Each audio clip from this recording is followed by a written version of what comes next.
Moshiach is the only one that can and will teach the entire world. Siya lang ang pwede gid mutudlo sa tama kung saon pagstorya o tama kung saon paggamit ang atong isod sa tama. Muna, every time nga magsulti daw tag tura, moingon daw tag Moshiach ka. Handong gyud ta nga ang Moshiach moabot na. Aron ang Moshiach mao'y mutudlo sa nato, unya mao nay mutudlo sa entire world on how to do it, how to alter all the nature according to the truth of the Torah. Kay ang Moshiach lang ang pwede nga makatama ng pagtudloan. The reason for this because everyone knows that just because something is natural doesn't mean it's good. Matod pa nila, dili daw buot pasabot nga natural man na siya, maayo na daw na siya.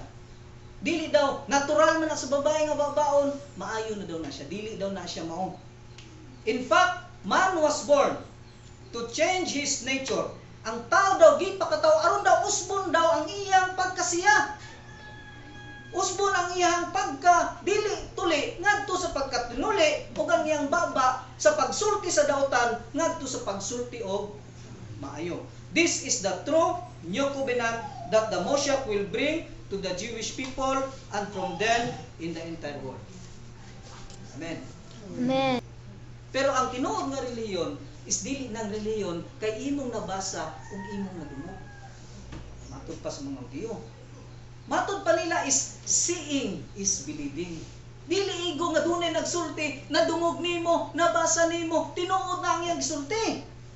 Kaya nga naman, kay kanang nagsulti ana, otro na pud na, nakabasa na, nakadungog na na.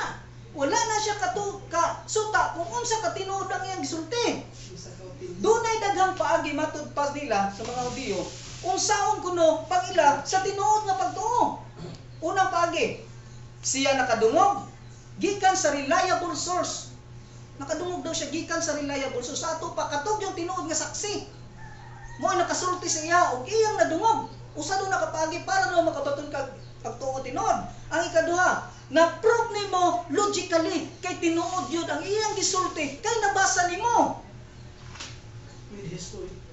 Nabasa nimo ang history, nabasa nimo ang iyang gisulti diha sa Torah ug ang interpretation niya ang gisulti tama. Ug ang ikatulo, he may see it himself. Nakita gyud daw niya, nakasaksi gyud daw siya ug diha daw siya sa akto sa paghatag sa Torah. Mao pa lang daw na makaingon ka nga tama daw ang imong gisulti. Tama daw ang imong pagtuo. Yet there is an essential difference between the perception, sight, and senses. Pwede man na ay moagi diha, sarado na to tanan. Karon maglalis takin sa moagi. Maingon ko si Lovely na niagi.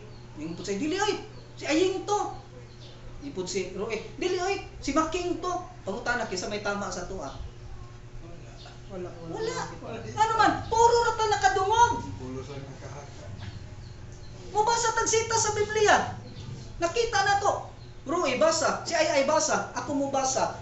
Roy nag-interpret, sumala sa iyang gibasa. Si Ay nag-interpret, sumala sa iyang gibasa. Ako po nag-interpret, sumala sa akong nabasa. Pag-abot namong tulo, usa may resulta.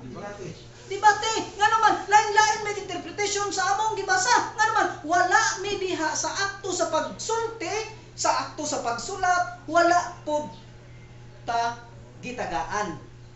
So ang hitabo, si Roy nagunsa man, nahimong baptist, si Ay nahimong born again. Iglesia ni Kristo, ako po nahimong born again. Mao na resulta sa daghan kayong mga reliyon. Ngano man, nagtukod og reliyon sumala sa ilang nabasa, dili sumala sa ilang nasaksihan.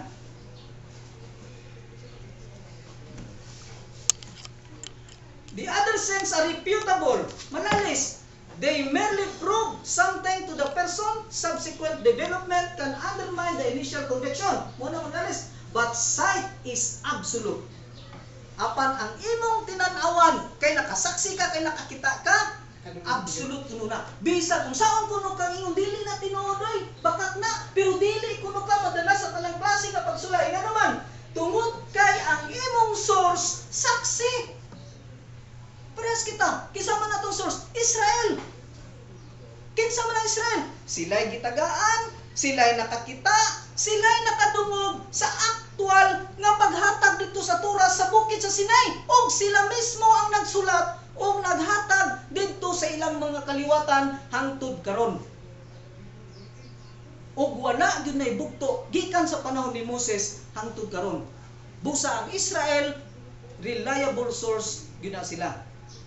Kung ang imong pagtuo na bati lang nimo diha sa gawas kay gisultihan ka sa mga pastor nga maayo kay istorya, then ang imong pagtuo nga nabatnan nga gikan nila dili pa na sigurado. Ngano man ang imong source nakabasa ra pod, nakadungog ra pod. Wala magikan ang ilang source sa tinuod nga tinubdan sa balaod. Amen? Amen. Okay.